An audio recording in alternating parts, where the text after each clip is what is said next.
Olá, sejam bem-vindos ao Tríplice Invicto. Meu nome é Davi Jorge, estou lendo Coração Corintiano de Lourenço de Afélia. Capítulo 33. Alfredo Schurig. As pessoas que conheceram pessoalmente Alfredo Schurig, um homem de cabelos claros, olhar firme e tranquilo, juram que aparentemente ele não tinha a menor propensão ou disponibilidade para dirigir qualquer clube de futebol.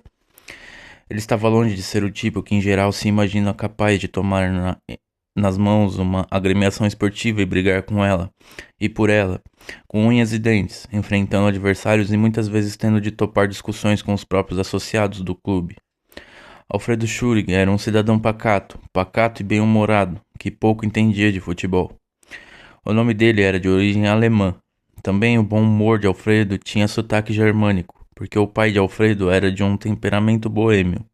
Ganhava o sustento da família tocando piano à noite, em bares onde se bebia chopp à vontade. Esses bares eram frequentados especialmente pelo pessoal da colônia alemã em São Paulo, mas não unicamente por alemães. Enquanto o Sr. Schurig, pai do Alfredo, mandava ver no piano polcas e mazurcas, uma atrás da outra, a clientela dos bares onde o Sr. Schurig trabalhava, ele era um excelente pianista, ia bebendo chopp, cerveja, Steinhagen e tudo mais. As noites eram alegres, ali pelas tantas.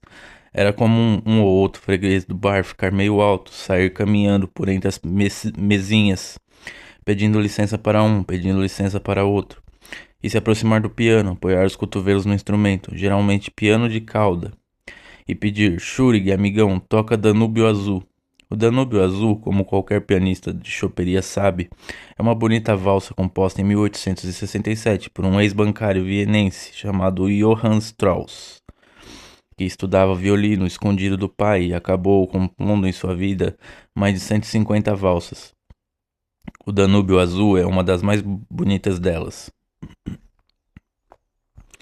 Rara era a noite em que o Sr. Schurig não era solicitado a atender a um pedido de Danúbio Azul, que ele tocava de ouvido, de olhos fechados, sem precisar de partitura musical. Mas o Sr. Schurig não se queixava da vida que levava. Ao contrário, tinha espírito jovial. Gostava da noite, do piano, das valsas vienenses e também tomava seus chopinhos. Era um pianista feliz. Mas no íntimo de seu coração pedia aos céus que seus dois filhos, Arno e Alfredo, não precisassem ganhar a vida tocando Danúbio Azul ao piano nas choperias da cidade. Foi atendido em seu pedido. Tanto Alfredo quanto Arno cresceram pessoas alegres e gentis, muito educadas e com uma sorte incrível. Tanta sorte que certo dia o rapaz Alfredo comprou um bilhete inteiro da loteria e tirou a sorte grande. Ganhou 20 contos de réis. Numa época em que se o sujeito fosse vagal, poderia encostar o corpo na rede e com esse dinheiro ficar muitos anos de papo pro ar. Acontece que Alfredo Schurig era um moço com índole para o trabalho. Aplicou o dinheiro numa fábrica de parafusos e o dinheiro da loteria principiou a dar cria que nem coelho. Ficou riquérrimo. Schurig tinha tino administrativo, boa visão para negócios, era honesto e competente, tinha de prosperar como prosperou. No entanto, continuava não entendendo nada de futebol. Ia ao campo de vez em quando, gostava de ver boas partidas, frequentar o velódromo, fora ver o Corinthians Football Club inglês jogar em São Paulo, mas não é dizer que fosse um expert no nobre esporte bretão. Era um curioso, só isso. Nem o Germânia, que era o clube da colônia alemã, o entusiasmava. Acompanhava o futebol mais por ouvir dizer. E como também, vez por outra, como quase todo mundo, dava umas voltinhas pelos campos da várzea. Ficou sabendo que os rapazes do Bom Retiro tinham fundado um clube chamado Esporte Clube Corinthians Paulista. Mas Alfredo Schurig não se meteu no assunto, não se inscreveu como sócio, não ajudou a fundar o clube. Apenas simpatizou com o esforço daqueles rapazinhos operários que pensavam em concorrer um dia com os clubes grandes da cidade. Alfredo Schurig confirmou que o Corinthians merecia uma mãozinha quando o Dr. Alcântara Machado, homem respeitável, homem de ideias e de livros, ajudou o Corinthians a arrendar um terreno na floresta para ter seu campo, como um clube de verdade. Pela cidade passaram a correr rateios arrecadando fundos, e um dia alguém chegou-se a Alfredo Schurig, que era proprietário da fábrica de parafusos Santa Rosa, e perguntou se ele podia dar uma contribuição para o primeiro estádio do Corinthians, na Ponte Grande, na Floresta. Alfredo Schurig poderia ter desconversado, mas via naqueles jovens primeiros corintianos um ideal que o fascinava. O ideal de vencer as dificuldades, por maiores que estas parecessem ser. Alfredo Schurig, o filho do pianista de choperia, indagou. No estádio vocês vão precisar de parafusos, não vão? Sim, senhor. Os parafusos que vocês precisarem, a quantidade que for, podem vir buscar na minha fábrica. Dou pelo custo. Essa foi a primeira vez que Alfredo Schurig ajudou o Corinthians. Todos os pregos e parafusos que sustentavam as arquibancadas da Praça de Esportes do Corinthians e que depois foi vendida ao São Bento, tudo aquilo foi dado a um precinho de banana, sem lucro sequer de um tostão, pela Santa Rosa do Schurig. Alfredo Schurig era um empresário bem-sucedido, a quem a fortuna parecia fazer questão de bafejar. Na década de 30, ele aparecia ao lado de um certo Evans, como sócio da Casa Schill, magnificamente instalada na rua Florencio de Abreu, número 127, como um dos pioneiros na transformação daquela via no centro do comércio de ferragens em São Paulo. A Casa Schill, da qual Evans e Schurig eram donos, trabalhava com importações e engenharia e tinha estoques de máquinas, óleos, ferragens, tintas, ferramentas, atendendo a estradas de ferro, indústrias, fábricas, construtores e o comércio em geral. O forte de Schurig era a fabricação e venda de parafusos de todos os tipos possíveis e imagináveis. Dominava a praça. Para se ter uma ideia, quando um dia resolveu vender a fábrica de parafusos aos ingleses, Schurig recebeu o pagamento em libras ouro. O tino comercial de Alfredo Schurig tinha sido aprimorado quando ele ainda não passava de um simples vendedor de praça, antes da sorte grande na loteria. Mas já então sabia fazer amizades e manter ótimo relacionamento com a freguesia. Quando subiu na escala social, não se tornou snob, nem se deixou envolver pela afetação. Prosseguiu sendo um homem do trabalho. Quem sabe isso explique a simpatia que desde o princípio nutriu pelo Corinthians, sem que, a rigor, alguma vez lhe passasse pela cabeça ter uma participação mais ativa na vida do clube. Porém, foi o que acabou acontecendo, e aconteceu de uma maneira bastante simples. Schurig, que já havia ajudado o clube alvinegro na construção do estádio da Floresta, ainda que de longe, acompanhava as atividades do time como simpatizante. Sem dúvida, não ficara feliz quando o Corinthians, justamente na inauguração de sua praça de esportes na Floresta, convidou o Palestra para 2 jogos amistosos inaugurais e foi derrotado 2 vezes. Mas até aí, Schurig não se envolvia de ponta cabeça nas coisas do Corinthians. O futebol sempre foi, uma paixão popular ácida, que muitas vezes deixa cicatrizes difíceis de remover. Alfredo Schurig preservava uma alma pura e romântica, a alma do filho do pianista do Danúbio Azul. Mas ao adquirir a primeira gleba da fazendinha dos senhores Abdala e Salem, simpatizantes do Sírio, Ernesto Cassano assumira uma dívida pesada que naturalmente acabou recaindo também sobre os ombros dos presidentes que o sucediam. Depois de Cassano, a presidência passara pelas mãos de Guido Giacominelli e José Tipaldi, e no final de outubro de 1927, prestes a vencer uma das prestações de escritura de compromisso de compra, o presidente que estava com o problema nas mãos era Felipe Colonna. Colonna não tinha nem sombra desse dinheiro em caixa e temia o que ia acabar acontecendo. Que a dívida fosse executada judicialmente e a gleba voltasse às mãos dos vendedores, como constava das cláusulas de escritura. Apelar a quem? Colonna pensou numa pessoa que pudesse ajudar o clube, que tivesse recursos financeiros para tal. Schurig, sem dúvida.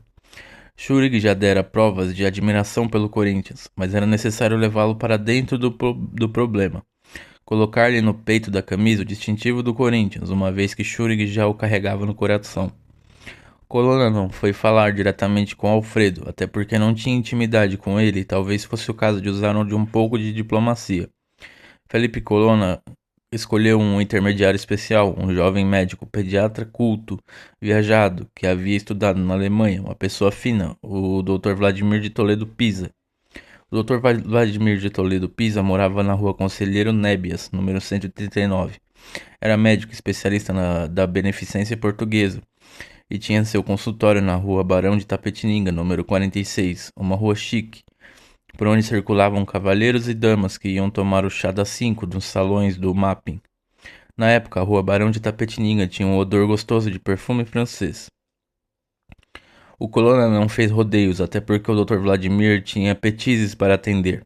Foi logo se abrindo. O clube não tem o dinheiro da prestação do terreno. Alfredo Schurig foi posto a par da aflição corintiana e assumiu. Tirou do bolso 30 contos e entregou ao clube. Schurig havia aberto um precedente financeiro do qual seria difícil escapar daí em diante. O Parque São Jorge debruçava-se sobre a prata líquida do rio Tietê. Ouvia-se o canto dos nambus no fim da tarde. Homens de camiseta e calças arregaçadas iam daqui para lá carregando carrinhos de pedra, areia, cimento, cal, virgem, barras de ferro. As antigas instalações mandadas fazer por Abdala e Salem estavam sendo remodeladas, modernizadas. Ali seria erguido um estádio de verdade. Antes da entrada do campo de futebol, os corintianos construíam camarotes para o público, e as velhas arquibancadas cobertas na parte dos fundos do campo iam ser ampliadas. Vamos precisar de muito prego, ferro e parafuso aqui, disse Alfredo Schurig, entusiasmado. Ele não disse vocês vão precisar, disse vamos precisar. Schurig tinha acabado de colocar o distintivo do Corinthians no peito da camisa e estava arregaçando as mangas. Foi eleito conselheiro do Corinthians com 78 votos numa assembleia realizada no dia 31 de janeiro de 1938. Um médico tão fino, tão conceituado, corintiano, o Dr. Vladimir de Toledo Pisa se esbaldava de rir quando ouvia esse comentário da boca dos remanescentes do São Paulo Athletic, do antigo Germânia, que haviam ido fundar o Clube Pinheiros, ou dos associados do paulistano. O Dr. Vladimir de Toledo Pisa era corintiano, sim, e dos fervorosos. E não somente ele. No outro lado da mesma rua, Barão de Tapetininga, funcionava o consultório médico do irmão, o Dr. Alarico de Toledo Pisa, com enorme clientela, figura respeitadíssima na cidade. Também corintiano. A rua Barão de Tapetininga, quem diria, tinha dois médicos corintianos de Truz. Alfredo Schurig era amigo de Alarico e de Vladimir, dois jovens médicos que gostavam de gravata borboleta e cultivavam bigodinhos elegantes, o chamado bigode de salão, higienicamente aparados com navalha espanhola. Alarico e Vladimir eram cultos, mas haviam sido criados pelo pai em contato com o povo, estudaram no grupo escolar do Brás. O pai deles era aquele antigo delegado de polícia que depois foi ser diretor da penitenciária do estado e impressionaram um criminalista alemão visitante com uma travessa de mandioca frita. Quantas vezes o delegado, pai de Vladimir e Alarico, não havia dado conselhos, pitos, mas no fim do sermão batido nas costas daqueles rapazinhos corintianos que defendiam o Botafogo da várzea do Tamanduateí e que às vezes quebravam o pau com o adversário. Schurig continuou ajudando o Corinthians, principalmente nas prestações do terreno, e construíam-se novas dependências no clube para acolher a torcida, que aumentava semana a semana. Era necessário tutu à beça. Em agosto de 1929, Alfredo Schurig deu ao Corinthians mais 15 contos de réis, outros 15 contos em setembro de 1929, mais 2 contos e 800 réis em dezembro de 1929. Por essa época, Felipe Colonna já tinha feito boa amizade com Schurig, já o tratava por Alfredo. Um dia, Felipe Colonna revelou aos irmãos Toledo Pisa uma ideia que vinha ruminando fazia tempo em sua cabeça. Bom mesmo seria o Schurig ser presidente do clube. Alfredo Schurig ouviu a proposta dos três, não se animou. Não entendo nada de futebol, esqueçam. Mas o estádio da Fazendinha já estava funcionando, atraía um público enorme e as coisas começavam a mudar profundamente no futebol brasileiro. O amadorismo, melhor, a capa do falso amadorismo, estava indo para o espaço. Dinheiro escuso corria por todos os lados, uns menos, outros mais. Os clubes abonados se aproveitavam dos recursos dos cofres para aliciar, reforçar seus times. Propalava-se que alguns resultados eram arrumados com mãos de gato. Tornava-se fundamental reformular a administração do Corinthians, dar-lhe estrutura capaz de encarar novos tempos que se avizinhavam rapidamente. Dirigir o clube exigia homens que soubessem comandar, organizar, unir, harmonizar as atividades da agremiação. Pouco entendo de futebol, repetiu Schurig. Ajudamos você. Vou pensar, me deem um tempo.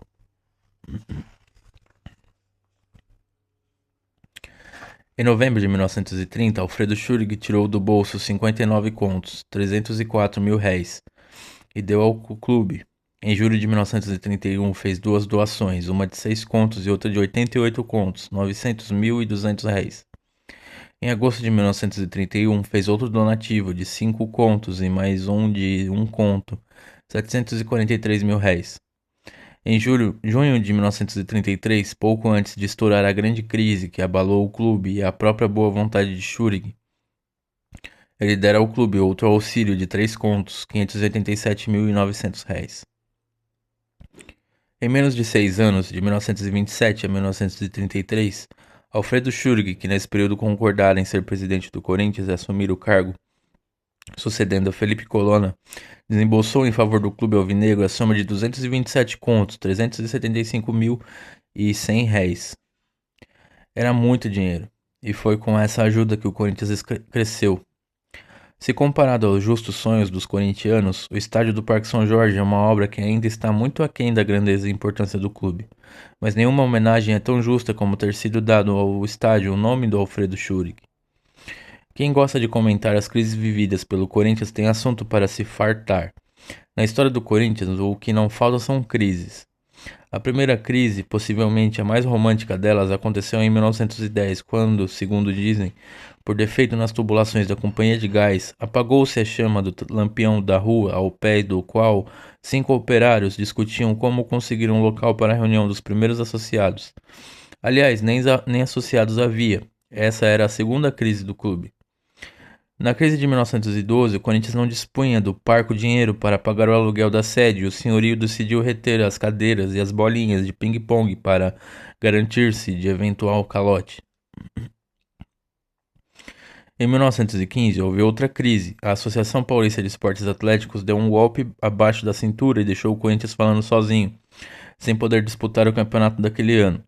E olhem que naquela época não havia um, mas 2 campeonatos em São Paulo. Para desforrar-se da tramóia, depois que ambos os campeonatos terminaram, o Corinthians convidou os respectivos campeões para partidas amistosas. Derrotou a Associação Atlética das Palmeiras, campeã da APA, e derrotou o Germânia, campeão da Liga Paulista de Futebol. Foi demais da conta. É por isso que o hino do Corinthians há a frase: "Salve o Corinthians, o campeão dos campeões". Outra crise aborrecida, desagradável, ocorreu quando o Corinthians ficou 2 décadas sem ganhar sequer um miserável título de campeão paulista de futebol. Para superar esse drama existencial, os corintianos procuravam passar o tempo inaugurando ginásios, piscinas, quadras, divertindo-se no maior conjunto aquático da América do Sul, ou acompanhando as proezas de seus atletas campeões de bola ao cesto, natação, remo e outras modalidades afins. O Corinthians fez uma pausa para que seus adversários pudessem tentar igualar-se às conquistas alvinegras. Contudo, para não perder o velho hábito, nesse período crítico de sua história, o Corinthians aproveitou algumas oportunidades para juntar mais algumas taças e troféus nas prateleiras de seu showroom de tradições e glórias mil, vide letra do hino do Corinthians. No Corinthians, as crises foram tantas que, sempre que uma nova acontece, os corintianos fazem questão de esquecer as antigas e passam a encarar a nova como se ela fosse a maior de todas. Aconteceu exatamente isso quando um dia um oficial de justiça chegou ao cúmulo de entregar uma papeleta na porta, tentando penhorar o ônibus do clube. Parecia que o mundo ia acabar. Independente do tamanho das crises do Corinthians, uma coisa é corriqueira: elas são as que têm a melhor cobertura no rádio, na imprensa e na televisão, e nas esquinas da cidade. Seja como for, em todas as crises do clube, o Corinthians tem conseguido não somente superá-las, como delas costuma se aproveitar para crescer e agigantar-se. O Corinthians se retempera nas crises. Tal é a opinião de torcedores da melhor cepa, como o Tadeu, o Ernesto, o Dentinho, da Gaviões da Fiel, o compositor Toquinho, o Cardeal de São Paulo, Dom Paulo Evaristo Arnes, o Miro, do Ferreirinha, do pintor Aldemir Martins, o Hermes, da melhor choperia da cidade, e assim por diante, ad infinitum. Todavia, ao contrário das agremiações que se alimentam apenas de glórias e, quando não as têm, morrem à míngua, o Corinthians aprendeu a usar as crises como antídoto contra o veneno da própria crise. Talvez a mais dramática crise na história do clube ocorreu precisamente quando Schúrig, o benemérito, dirigia a agremiação numa época de transição política, social e esportiva. Era a década de 30. A Itália, com o tilintar das liras, atraía os jogadores brasileiros, os oriundi, e até quem não era oriundo, como Anfilóquio Marques, o grande Anfiló, que se sagrou campeão do mundo no selecionado italiano de futebol em 1934, jogando com o nome de Guarisi. Além de Filó, haviam rumado para a Itália os craques corintianos Deodébio, Rato, De Maria. O Corinthians desfalcara-se. Grané, Pedro Grané, que tinha chute tão fulminante que recebeu o apelido de 420, como era conhecido um potente canhão alemão da Primeira Guerra Mundial. Grané 420, que aterrorizava goleiros e estava no Alvinegro desde 1924, fora campeão em 28, 29 e 30. Esse Grané já começava a ceder seu lugar a Juvenal, a Rossi. Ninguém é eterno, nem o canhão 420. O Corinthians estava na fase de fazer das tripas coração. O profissionalismo chegava, impunha-se.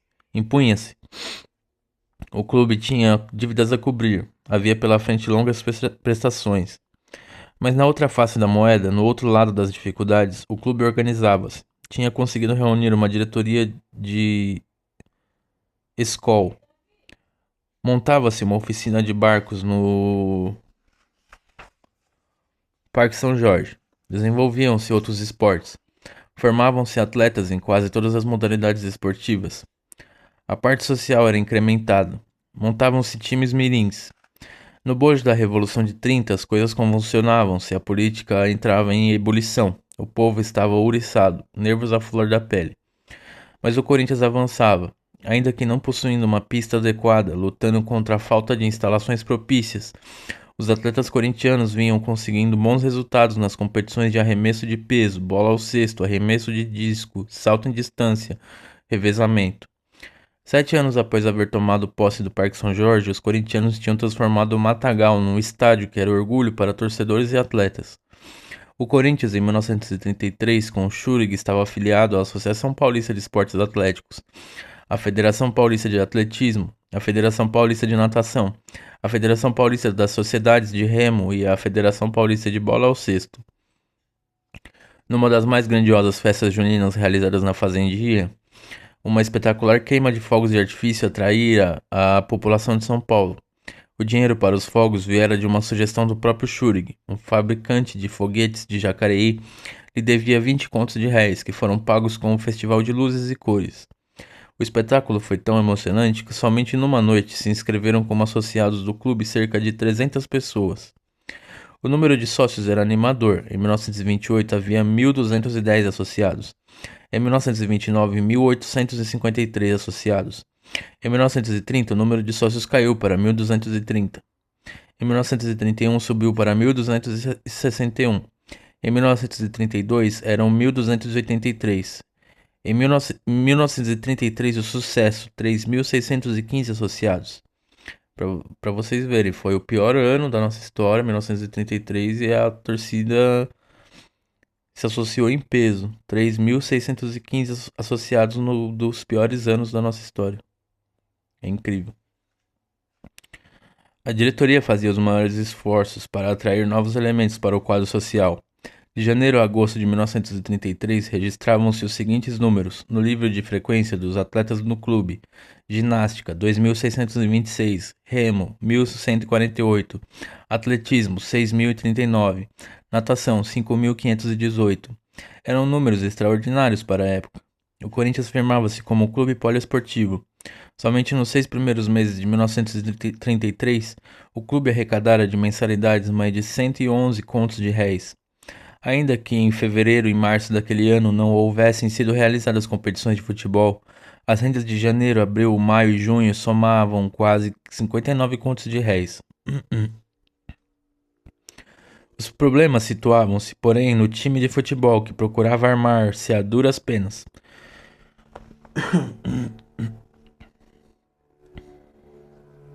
Gente de longe, corintianos distantes, procuravam ajudar o clube, dando sugestões. Um médico de Uberaba telefonou para o Corinthians, indicando um jogador da cidade. O médico chamava-se Dr. Boulanger. Lá vem o jogador indicado, acanhado, nem bom nem ruim. Pega o apelido de seu patrono. Vai Boulanger. Quebrar o galho na ponta direita. Fazer o que se não é Boulanger, é Carlinhos, Usa de centroavante ou Chola. Na ponta esquerda, aí que saudades de Maria. Jogavam agora Rato Segundo ou Galê. Um sufoco. Contudo, bem ou mal, os senhores Assad, Abdala e Najib Salem iam recebendo as prestações do terreno, embora em alguns meses o clube falhasse. Um balancete da época mostra o andamento da dívida. Em 1926, pagamento de 65 contos. Em 1927, nada. Em 1928, 50 contos. Em 1929, 55 contos. Em 1930, 60 contos. Em 1931, 65 contos. Em 1932, 45 contos.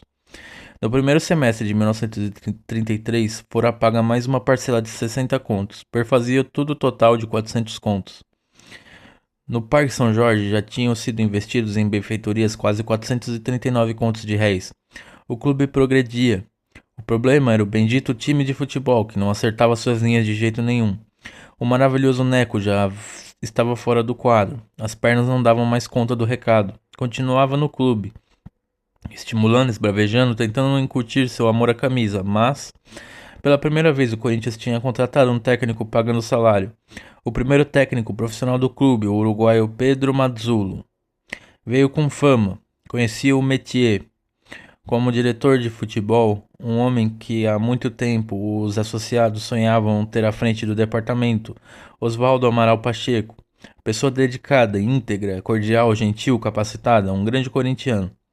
O presidente Alfredo Schurig havia montado uma diretoria de primeira ordem. Dr. Alarico de Toledo Pisa, vice-presidente. Dr. Vladimir de Toledo Pisa, secretário-geral. Antônio Maurício Romano, primeiro secretário. Mateus Gravina, segundo secretário. Avelino Cardoso Sampaio, primeiro tesoureiro. Manuel de Araújo Cunha, segundo tesoureiro. Oswaldo Amaral Pacheco, diretor de futebol. A.G. Vasques, diretor de futebol juvenil. Pedro de Souza, diretor de bola ao cesto. José Ribeiro Saraiva, diretor de atletismo. João Barbosa de Oliveira, diretor de futebol adjunto. Carlos Braga Júnior, diretor de remo. José Dias Soares, diretor de ginástica. Fortunato dos Santos, diretor de natação. Manuel Fonseca,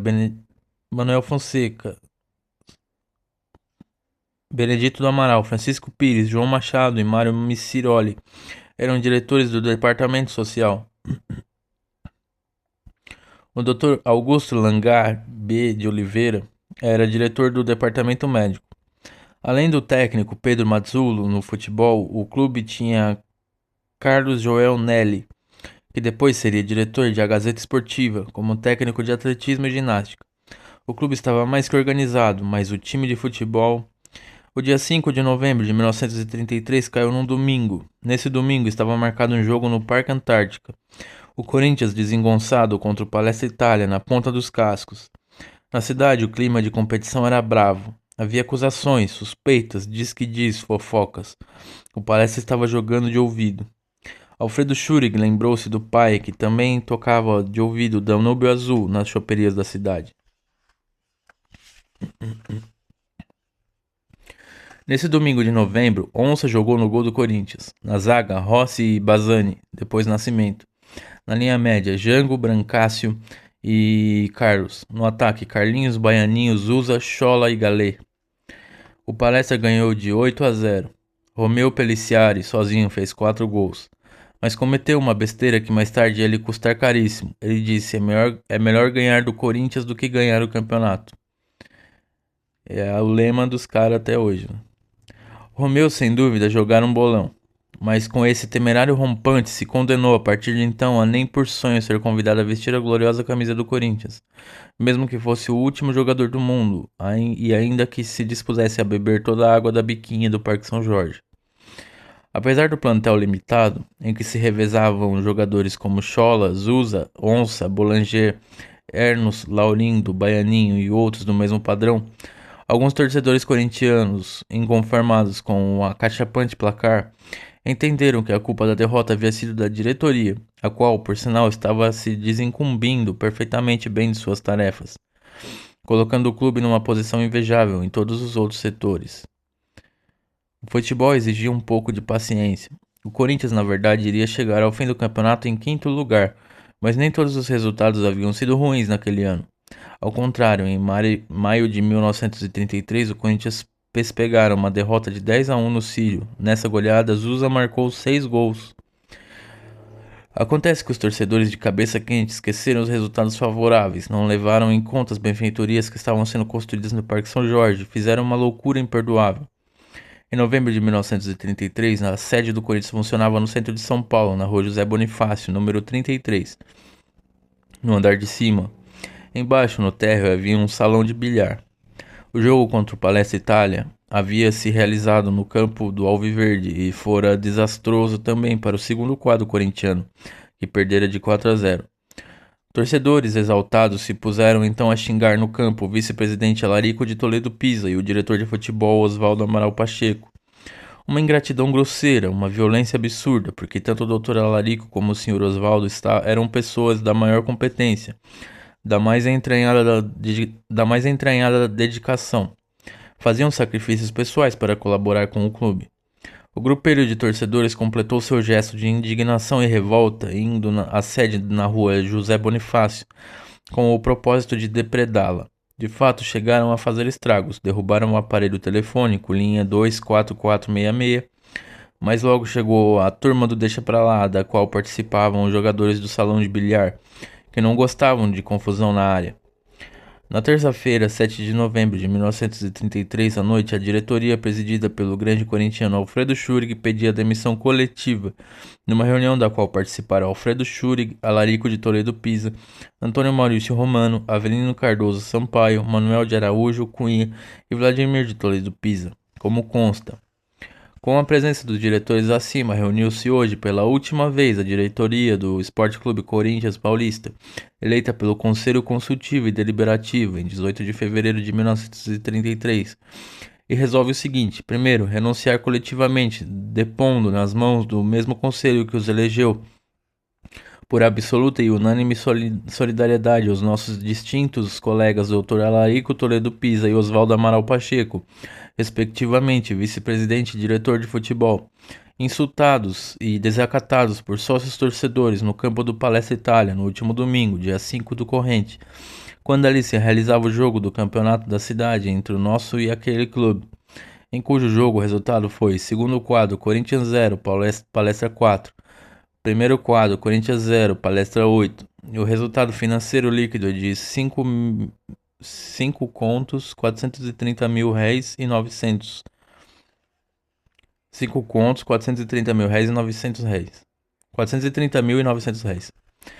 Segundo, fazer publicar um manifesto relatório, por conta particular dos diretores. Terceiro, deixar de aplicar apenas aos sócios Joaquim Pinto Valente, Antônio Guedes Paiva, José Alexandre, Henrique da Cruz P. Correia, Emílio Santoro, José Maria Marques Júnior, João Apuliese, Leopoldo Fernandes, José Penha Semper, Júlio Cioff e Romeu Ferrara.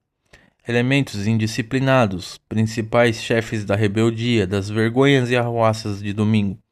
Na data de hoje, a diretoria do Esporte Clube Corinthians Paulista deixa, de acordo com informações fornecidas pela secretaria, o seguinte quadro social: contribuintes maiores, mensal 2.134, menores, mensal 974, anual maiores 178, anual menores 13, total 3.296 remidos e beneméritos 136. Jogadores de futebol, 72. Jogadores de bola ao cesto, 19. Sócios honorários, 4. Presidente honorário, 1. Total geral, 3.528. O Dr. Alarico de Toledo Pisa, solicitando a seguir a presença dos componentes dos departamentos técnico, social, despediu-se de todos em nome da diretoria, tecendo a todos um himno de louvor e agradecimento. Respondeu em nome do departamento de futebol o Sr. Oswaldo Pacheco, agradecendo todas as atenções que mereceu por parte de todos. Em nome do departamento técnico, falou o Sr. Carlos Joel Nelly, agradecendo em nome de todos os colegas e atletas as honras que a diretoria lhe havia dado. O departamento social também agradeceu a todos os diretores e as homenagens e atenções que mereceram. Por fim, o senhor Manuel Araújo Cunha pediu a todos que, mesmo fora da administração do Esporte Clube Corinthians Paulista, todos trabalhem e se esforcem para que as cores da bandeira corintiana sejam sempre honradas, como foram até aqui. Registrar o saldo de 58.200 réis, entregues nessa data ao tesoureiro, o senhor Avelino Sampaio, pelo tesoureiro do Departamento Social, o senhor João Machado, de acordo com os recibos juntos. Nada mais havendo a tratar, o senhor presidente deu por terminados os trabalhos, despede-se e agradece a todos a cooperação que sempre teve parte de seus colegas da diretoria e encerra às 22h30. No dia 8 de novembro de 1933, elegia-se nova diretoria, presidida por João Batista Maurício, que completaria a gestão da diretoria demissionária. Alfredo Schurig continuou fiel ao Esporte Clube Corinthians Paulista, ao lado de seus companheiros até o fim de seus dias. Seu coração era grande demais e seu espírito demais gentil para levar para o túmulo mágoas e ressentimentos. Seus ouvidos eram surdos às ofensas e estavam abertos para o eco distante do Danúbio Azul, ao piano para as palavras do primeiro hino do Corinthians: lutar, lutar, a glória será o teu repouso. Alfredo Schurig, esse homem foi o anjo da guarda do Corinthians. O médico Alarico de Toledo Pisa, de tradicional família paulista, foi o vice-presidente na gestão Schurig, grande corintiano, foi dos primeiros a romper com o preconceito contra o time dos operários. Vladimir de Toledo Pisa, médico corintiano, irmão de Alarico, secretário-geral na gestão Schurig. Na gestão de Alfredo Schurig começou a ser publicada a revista Corinthians, cuja capa do primeiro número está na foto. Oswaldo Amaral Pacheco era diretor de futebol em 1933, quando o Corinthians contratou o primeiro técnico profissional, um uruguaio. Ofendido por um grupo de torcedores corintianos após uma derrota contra o Palestra Itália, Pacheco demitiu-se e com ele toda a diretoria do clube.